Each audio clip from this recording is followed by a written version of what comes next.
21st century. I went through a phase where I really liked big titles. See if I can have the whole title of the book. I'm kind of kidding. History of Art in the 21st Century. We are descended from violence, along with the wheel and pulley, the geometries of Stonehenge, the metate, the amphora, and the vaulted ceiling. We've left pillage along the trade routes, skulls of the conquered strung along poles, evidence of human flesh processed with stone tools and thrown into boiling water.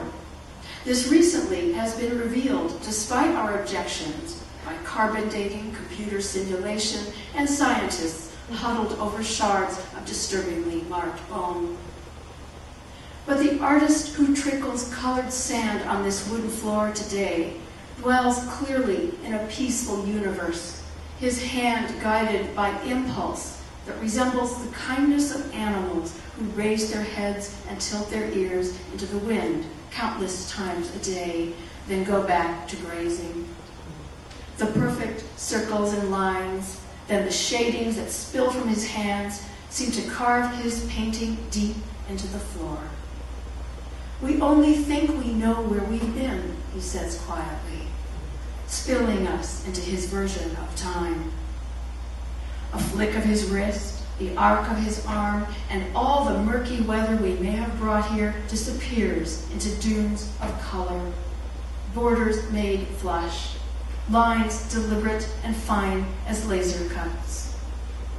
There are maps to the past that have never been read, he says, cupping cool green sand in his palm as though he had just drawn it from a well after days of walking. I look at the small bowls of rose, aqua, gold, flame, delphinium blue, and have to turn away. How many eons in the history of this dun-colored earth did it take to leave such a palette? His painting thrives now, tiered walls and hills, elk and ibis, cured hides, bright yarns, and milled wheat shimmering in its borders. We only think we know what we leave for others to find, he says, sweeping the finished piece into a heap of sand that suddenly is dun-colored again and vibrates like a struck gong.